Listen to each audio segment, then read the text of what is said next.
Sore hari ini saya mau menjelaskan salah satu cara melunaskan hutang. Ya, cara melunaskan hutang sekaligus praktek. Karena hutang saya sedikitnya, ini sedikitnya, yang sebanyaknya enggak usah disebut. Ya, sedikitnya 4 miliar rupiah dan harus lunas insya Allah di bulan Februari awal. Di bulan Februari awal, sekarang awal Desember, berarti awal Januari, awal Februari. Hanya tersisa 2 bulan, ya 2 bulan. Kurang lebih tersisa 60 hari. Dalam 60 hari saya harus memenuhi kewajiban melunaskan hutang majelis, hutang pembangunan, hutang pembelian tanah, material dan lain sebagainya, sebesar sedikitnya 4 miliar rupiah. Nah gimana caranya? Ini banyak yang nanya, caranya bagaimana? Sekaligus saya ajarkan dan ijazah doanya saya ijazahkan. Jadi enggak usah tanya lagi doanya itu udah diijazahin belum, boleh diamalkan tidak. Karena yang akan saya ajarkan adalah doa yang secara khusus diajarkan oleh Nabi Muhammad SAW kepada menantu beliau yaitu Khalifah Ali bin Abi Thalib karramallahu wajhah. Jadi banyak doa untuk melunaskan hutang. Tapi yang satu ini spesial karena doa ini langsung Nabi SAW ajarkan kepada menantu beliau yaitu Sayyidina Ali bin Abi Thalib karramallahu wajhah. Nah sebelumnya harus ada yang kita perbaiki dulu kalau salah. Cara berhutang. Ya cara berhutang. Satu, cara berhutangnya harus halal. Ya, sesuai syariatnya Nabi Muhammad SAW.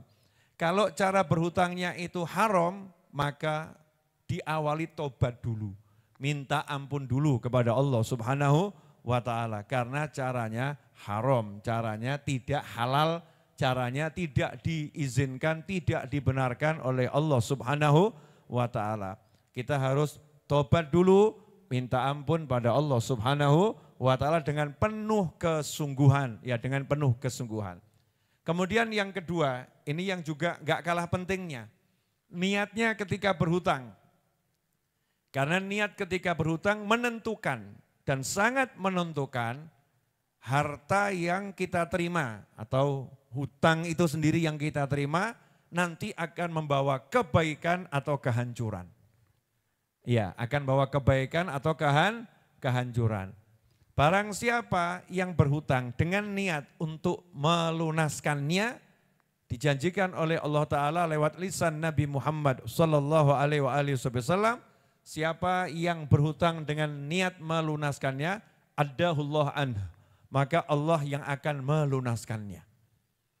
Ya, siapa berhutang niat pengen melunaskannya, maka Allah yang akan melunaskannya. Kalau judulnya ada jaminan Allah yang akan melunaskannya, jangan ragu, jangan takut, jangan khawatir. Artinya kalau niat hutangnya itu betul, insya Allah pasti lunas. Dan lunasnya enggak susah, lunasnya enggak capek, lunasnya enggak bawa masalah, lunasnya dengan mudah. Kenapa? Karena janjinya Allah, Allah yang melunaskannya. Siapa yang melunaskan? Allah yang melunaskannya. Kalau Allah yang melunaskan, caranya bagaimana? Nah disitulah istimewanya. Kalau udah judulnya Allah berkata, aku yang urus, aku yang lunaskan, Allah enggak mau caranya kita tahu. Ya caranya kita tidak akan diberitahu oleh Allah Subhanahu wa ta'ala, pokoknya ujung-ujungnya lunas. Tugasmu hanya melakukan yang bisa kamu lakukan sehingga kalimat saya berhutang dengan niat untuk melunaskan itu betul-betul terwujud karena definisi niat adalah keinginan yang diikuti dengan perbuatan. Itu namanya niat. Kalau keinginan enggak ada perbuatannya, enggak ada aksinya, namanya melamun. Pengen beli rumah, tapi enggak ada aksinya, enggak ada perbuatannya, cuman pengen beli rumah, pengen beli rumah. Itu namanya apa? Ngelamun, ya melamun. Pengen nikah, cuman ngomong pengen nikah, tapi enggak pernah cari calon mertua, bukan calon istri, calon mertua, nggak pernah cari calon mertua, nggak pernah ya dia persiapkan yang harus dia penuhi untuk menikah. Itu namanya melamun. Orang yang pengen bekerja, tapi cuman ngomong saya pengen punya kerjaan, saya pengen punya kerjaan. Tapi dia enggak bekerja, padahal kerja itu bisa dilakukan dengan apapun. Yang namanya usaha yang penting halal, maka disebut dia melamun. Kalau kita niat melunaskan hutang, maka kita harus berupaya menunjukkan niat kita tadi. Semisal mulai menyiapkan tabungan khusus pelunasan hutang. Dapat uang, sisihkan ini untuk bayar hutang. Dapat uang, sisihkan ini untuk bayar hutang. Bentuk tabungannya bebas. Ya silahkan model apapun. Tolong Mbak Ajeng ambilkan di kamar saya, di bawah meja saya ada galon, ya galon ajaib. Ya minta tolong ya Mbak Ajeng. Ya galon ajaib. Ini salah satu cara saya untuk melunaskan hutang. Sisihkan, nanti dapat berapa bayarkan, dapat berapa bayarkan. Jangan justru ketika dapat banyak lupa bayarkan. Itu namanya enggak niat, namanya enggak niat. Pokoknya sedapat berapapun sisihkan untuk membayar. Walaupun utangnya misalnya sekian M, dapatnya kok cuma 100.000, sisihkan ya 5.000 niat ini untuk bayar hutang. Itu baru namanya niat membayar hutang. Kalau enggak menyisihkan namanya bukan niat tapi apa? Melamun. Kemudian yang kedua berupaya. Upayanya ada. Oh saya kerja ini niat benar-benar pengen bayar hutang. Saya lakukan ini pengen benar-benar untuk bayar hutang. Kalau itu dijalankan nanti Allah yang melunaskan. Meskipun usahanya kalau dipikir enggak bakal lunas 200 tahun. Ya keuntungannya enggak bakal lunas dikumpulkan sekian ratus tahun. Kalau dipikir-pikir ya. Tapi karena ada usaha nanti Allah yang akan membereskan. Usaha itu adalah salah satu wujud daripada niat. Ya wujud niat itu. Dan salah satu usaha yang paling utama adalah usaha takwa. Karena takwa itu juga usaha. Ya, takwa itu juga usaha. Salah satu usaha takwa adalah terkait hutang. Di antaranya membantu melunaskan hutang orang lain. Kok rada aneh ya. Punya hutang kok bantu melunaskan hutang orang lain. Contoh, kita lagi makan sama teman. Makan mie godok di sebuah warung. Ya, harga mie godoknya misalnya 10.000 rupiah. Teman kita belum bayar. Berarti punya hutang enggak itu? Hutang mie godok. Sementara kita punya uang 100.000 dan kita punya hutang 10 juta, maka kita niat, ya Allah saya akan bayar yang 10.000, saya lunaskan hutangnya, tolong lunaskan hutang saya. Karena barang siapa, nah ini hadiah dari ibu saya waktu ulang tahun 2 tahun yang lalu. Ya, atau setahun yang lalu ya, setahun yang lalu ibu saya tuh ngasih print-printan kertas nih, ditulis ini, 1 juta US dollar. Nah, dan tidak lama kemudian tahun 2023 tiba-tiba beli tanah. Ya, yang angkanya juga sangat fantastik sehingga utangnya sangat banyak. Jadi ibu saya mendoakan saya dapat duit, caranya saya harus dapat utang dulu. Ya, dengan dapat hutang, beli tanah, ya utang tanah, kemudian Allah kasih saya rezeki, bisa bangun dan lain sebagainya. Ini cara melunaskannya. Saya dapat duit berapa saya masukkan di sini. Ini tinggal dikit karena diambil terus. Ya diambil maksudnya dibayarkan ya dibayarkan. Dapat berapa diambil dibayarkan. Terus jangan remehkan. Galon ya galon, gak ada mereknya apa-apa nih ya, galon. Pokoknya galon dikasih tulisan nih niatnya di situ kemudian masukkan sedapatnya. Belum, cuman saya syaratkan di sini kalau enggak biru sama merah enggak boleh masuk. Ya, selain biru sama merah dilarang masuk ini artinya 50.000 atau 100.000 di bawah itu urusannya untuk yang lain. Itu namanya niat, yang gede dimasukkan. Nah ini orang kadang enggak niat, yang gede disembunyikan, yang kecil dimasukkan. Nah itu kurang niat, ya niatnya kurang kuat. Nah salah satu usaha takwa bagi pemirsa yang belum lihat ini ya, salah satu cara saya untuk melunaskan hutang dari tahun ke tahun. Enggak pernah ganti galonnya ya ini ya. nggak pernah ganti. Sedikit demi sedikit, tapi alhamdulillah dari mulai tahun 2011 akhir sampai sekarang kita bangun tanpa berhenti dengan izin Allah Ta'ala. Alhamdulillah semuanya beres. Yang paling akhir bukan yang terakhir, yang paling akhir adalah pembelian tanah yang sudah kita bangun menjadi 4 lantai, tapi bangunnya belum selesai di awal Agustus lalu dan sekarang udah awal Desember, Agustus, September, Oktober, November, Desember. Ini masuk bulan keempat ya, masuk bulan keempat. Nanti di bulan Februari harus lunas hutang tanahnya dan juga biaya pembangunannya. Karena pembangunan masih berjalan. Salah satu jalan takwa selain membantu melunaskan hutang orang lain adalah istiqomah membaca doa. Ya, istiqomah berdoa, membaca dengan dipahami dan dengan sungguh-sungguh.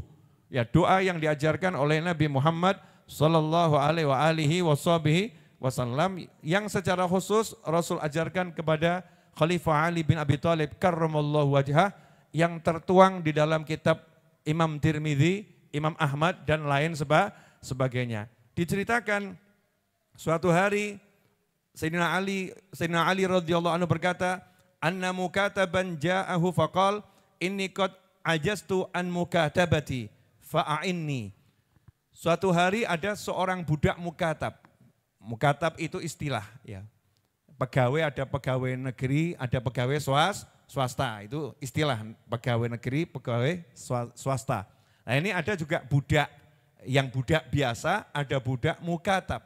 Budak mukatab itu apa? Budak yang sudah diberi kesempatan oleh tuannya untuk merdeka dengan syarat dia membayar dirinya sendiri. Jadi buat perjanjian sama tuannya, kamu saya kasih waktu dari mulai jam 10 siang sampai jam 4 sore silahkan kamu bebas bergerak, berusaha, bekerja, kamu cari uang, ya sebagian serahkan saya, ya sebagian buat kamu. Dalam waktu 1 tahun, kalau uang yang kamu kumpulkan cukup untuk bayar dirimu senilai sekian, maka kamu bebas, kamu merdeka. Ini namanya mukatab, diberi kesempatan merdeka dengan membayar dirinya sendiri. Nah, satu budak mukatab datang menemui Khalifah Ali bin Abi Thalib karramallahu wajhah dan berkata kepada beliau radhiyallahu taala anhu, sesungguhnya saya tidak mampu membayar nilai saya. Misalnya kalau bayar 50 juta saya merdeka, ini berapa hari lagi masuk jatuh temponya, sementara uangnya belum ngumpul, sehingga saya nggak mampu membayar. Fa'inni, please help me, tolong saya. Yang didatangi Khalifah Ali bin Abi Thalib radhiyallahu anhu yang sama juga nggak punya al-fulusu.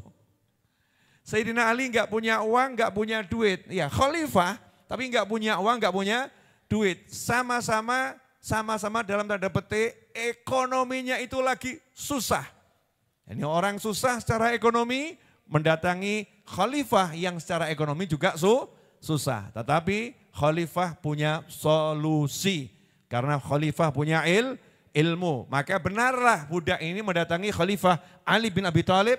Fa'inni artinya tolong aku beri petunjuk. Karena budaknya juga paham, khalifahnya juga enggak punya duit. Ya khalifahnya juga enggak punya duit. Punyanya solusi. Lebih dari duit, punyanya ilmu, ya punyanya sesuatu dari Nabi Muhammad sallallahu alaihi wasallam. Maka saat itulah Sayyidina Ali bin Abi Thalib radhiyallahu anhu tidak mengatakan, mari kamu kerja lebih keras lagi, ya mari kita buat produk tertentu, ya agar nanti hasilnya bisa untuk bayar. Karena yang datang orang memang nggak punya duit, orang susah, orang mentok. Jangan ditambah problem lagi dengan saran-saran pekerjaan yang buat dia akhirnya jeblok stres. Ya, akhirnya jeblok stres. Dikasih solusi yang mudah oleh Khalifah Ali bin Abi Thalib karramallahu wajhah dengan berkata, qala ala u'allimaka kalimatin allamanihinna Rasulullah sallallahu alaihi wasallam law kana 'alaika mithlu jabal yusirin dainan addahu Allahu anka. Kama qala radhiyallahu anhu. Mau tidak kamu saya ajarkan beberapa rangkaian kalimat. Mau enggak kamu saya ajarkan beberapa rangkaian kalimat. Yang langsung diajarkan kepada saya oleh Nabi Muhammad Sallallahu Alaihi Wasallam. Kalimat ini langsung Rasul yang mengajarkan kepada saya. Belum dari sahabat yang lain. Kan ada ya Rasulullah mengajarkan pada sahabat fulan ngasih tahu sahabat yang lain. Ini fresh dari Nabi Muhammad SAW langsung ke Khalifah Ali bin Abi Thalib radhiyallahu anhu, langsung kepada yang punya masalah tadi. Mau enggak kamu saya ajarin beberapa kalimat yang diajarkan khusus oleh Nabi Muhammad Sallallahu Alaihi Wasallam. Seandainya kamu punya hutang sebanyak atau sebesar Gunung Mesir, nama sebuah gunung yang sangat besar, addahullah anka, maka Allah akan melunaskan hutangmu. Jadi kalau uangnya ditumpuk sebanyak Gunung Merapi itu. Ya, uangnya ditumpuk sebanyak Gunung Merapi. Emasnya ditumpuk sebanyak Gunung Merapi, hutangnya sebanyak itu lunas. Ini kalau buat janji kira-kira nanggung atau enggak nanggung nih? Enggak nanggung. Iya. Oh sudah orang susah enggak punya apa-apa, janjinya hutangmu sebanyak gunung itu lunas. Ngomongnya dengan percaya, dengan yakin, dengan pede. Kenapa? Karena yang ngajarkan Nabi Muhammad Sallallahu Alaihi Wasallam syaratnya nomor 1 diterima dengan iman. Jangan pernah pakai akal. Jangan pernah pakai hitungan. Akhirnya mempertanyakan. Akhirnya jadi ingkar. Na'udzubillah min dzalik. Dengan iman, percaya, yakin. Kalau ini diamalkan pasti hutangnya sebanyak apapun dilunaskan oleh Allah Subhanahu wa taala. Maka dengan senang hati budak mukatab tadi menjawab, wah mau, ya senang. Nah, coba kalau kita datang ke tempatnya kiai, datang ke tempatnya ustadz, datang ke tempatnya guru, datang ke tempatnya syekh, datang ke tempatnya habib, diajari mudah saya ajari doa, jawab, doa udah banyak Bib. Ya doa udah saya amalkan tapi belum ada hasilnya. Kelihatannya doanya kurang manjur. Apa Yai Habib Ustadz punya doa yang lebih manjur lagi? Ini naudzubillah min dzalik ini. Itu doa tanpa keyakinan ya, doa tanpa keyakinan. Syaratnya doa adalah keyakinan. Nah ini diajari jawabannya ya siap. Maka diajarkan untuk baca kul, katakanlah Allahumma kfini bihalalika an haramika wa aghnini bifadlika amman siwak. Coba tirukan Allahumma kfini bihalalika an haramika wa aghnini bifadlika amman siwak. Kalau diterjemahkan, Allahumma kfini bihalalika an haramika. Ya Allah, cukupilah aku dengan rezekimu yang halal sehingga aku tidak mendapatkan rezeki yang haram. Wa aghnini bifadlika, dan tolong jadikan aku berkecukupan apa yang kubutuhkan terpenuhi bifadlika, berkat kemurahanmu. Ya, berkat kemurahanmu, bukan kepandaianku, bukan usahaku, bukan kehebatanku, enggak. Karena kamu bermurah kepadaku, karena kamu pengen ngasih aku ya Allah, karena karuniamu semata, amman siwak, sehingga aku tidak bergantung kepada selain engkau. Hanya yakin sama kemurahanmu, bukan usaha, bukan relasi, bukan teman, bukan apapun. Hanya kemurahanmu semata, wahai Allah Subhanahu wa ta'ala. Maka doa tadi diamalkan oleh sang budak, beberapa hari kemudian lunas dia jadi budak yang merdeka. Siap mengamalkan? Siap. Maka biar tidak jadi lamunan, salah satu ulama mengajarkan agar doa ini dibaca setelah subuh. Habis sholat subuh waktu zikir, baca 41 kali. Baca 41 kali. Tentunya diawali dengan bismillah, alhamdulillah, sholawat, baru berdoa. Jangan ujuk-ujuk nyelonong doa gitu ya. Ada kulon nuwunnya, bismillah, alhamdulillah, sholawat, baru berdoa. Mari kita bersama-sama baca dengan niat untuk melunaskan hutang Majelis Ar-Raudhah dan hutangnya masing-masing. Dan hutangnya semua orang yang berhutang, semoga Allah lunaskan dengan rezeki dari segala arah tanpa susah payah dan tanpa masalah dunia akhirah. Baca sore hari ini bersama-sama, bareng-bareng dengan saya sebanyak 10 kali saja. Setelah itu kita selesaikan majelisnya, kembali ke rumah masing-masing dengan hati yang insya Allah berbahagia.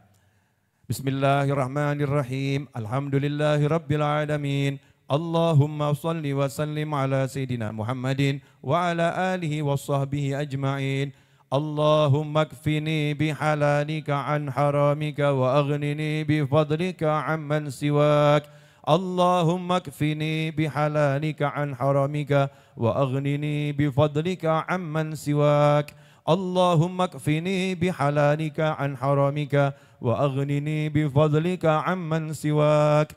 Allahumma kfini bihalalika an haramika wa aghnini bifadlika amman siwak. Allahumma kfini bihalalika an haramika wa aghnini bifadlika amman siwak. Allahumma kfini bihalalika an haramika wa aghnini bifadlika amman siwak. Allahumma kfini bihalalika an haramika wa aghnini bifadlika amman siwak. Allahumma kfini bihalalika an haramika wa aghnini bifadlika amman siwak. Allahumma kfini bihalalika an haramika wa aghnini bifadlika amman siwak. Allahumma kfini bihalalika an haramika wa aghnini bifadlika amman siwak.